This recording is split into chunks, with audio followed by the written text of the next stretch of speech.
Maggie Rhee, often referred to as the Widow by many characters in the Walking Dead universe, has been central to numerous morally ambiguous decisions throughout the series and franchise. But there is one specific decision made by Maggie in her capacity as leader of Hilltop that I feel warrants a video, and the decision in question is her public execution of former Hilltop leader and political opponent of the Widow, Gregory. That's right, we're gonna ponder whether or not Maggie was right to execute this underrated villain. And in order to arrive at a definitive answer for this question, we're gonna have to recap the events that ultimately led to Gregory's untimely demise. Long story short, Maggie, as the leader of Hilltop, was risking lives during scavenging runs, all with the goal of helping the Saviors, who were struggling at the sanctuary.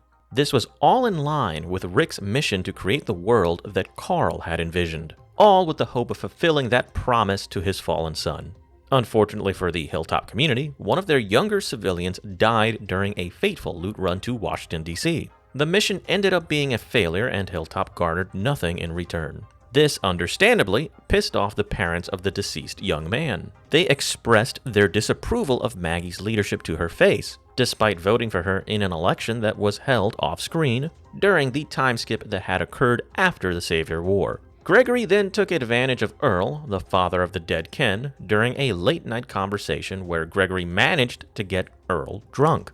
After intoxicating the former alcoholic, Gregory was able to convince him to assassinate Maggie. Then, the infamous snake that is Gregory informed Maggie that Glenn's tombstone had been desecrated. And like an idiot, Maggie falls hook, line, and sinker for the trap. She is then assaulted by Earl, but the assassination attempt fails. Maggie goes on to confront Gregory. They then get into an argument, and then Gregory tries to kill her himself. Being a totally weak piece of shit, Gregory fails and is overpowered by the leading woman. Fast forward to the end of the episode, and we see that Maggie has ordered Gregory to be executed in public, whereas Earl, the man who nearly assassinated her and injured other Hilltop civilians, was sentenced to a short stay at the local prison cell. So the question remains, was Maggie right to publicly execute Gregory?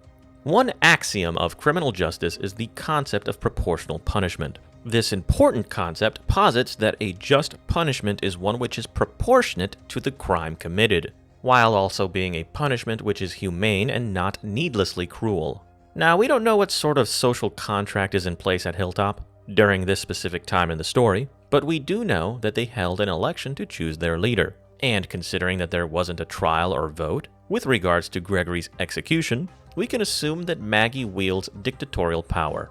Hence, we could call their system a democratic monarchy, which is, by the way, not cool at all. Be that as it may, Maggie made this decision as judge, jury, and executioner, while also being the victim of the crimes she would be presiding over. Hence, it would be fair to say that she really wasn't equipped to hand out a rational or fair punishment in this situation. Truth be told, I don't believe Gregory's actions warrant a public execution. In most modern legal jurisdictions, it is understood that the death penalty ought to be reserved for the most serious of crimes, and not just attempted murder.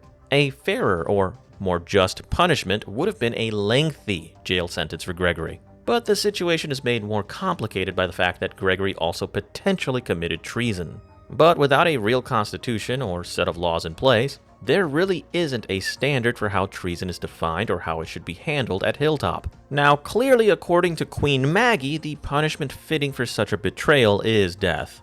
Yet she goes on to be more lenient with Earl despite the fact that he also technically committed treason via a political assassination attempt. And he also harmed more people than Gregory in his assault.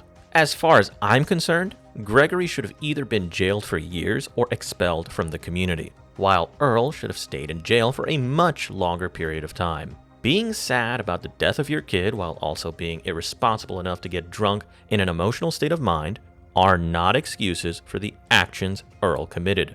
And by being lenient with Earl while applying the maximum punishment for Gregory, Maggie proves her inability to lead as a truly capable leader that doesn't allow her emotions to dictate her actions. And believe it or not, we see this happen when she gets Rick almost blown up at the bridge and when she straight up allows Saviors to be executed. Saviors who had, for all intents and purposes, peacefully assimilated as members of the new alliance of communities. Another consequence of this action is that people now know, at least at Hilltop, that they're likely to be punished less severely for any crimes they may be caught committing if they're friendly with the queen bee. So, in conclusion, Maggie was definitely wrong to publicly execute Gregory. Plainly stated, her punishment of the man was overkill.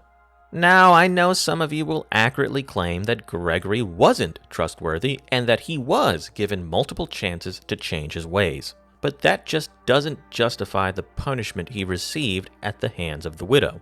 If he really was such a problem, he should have been exiled or thrown into a cold fucking cell much earlier.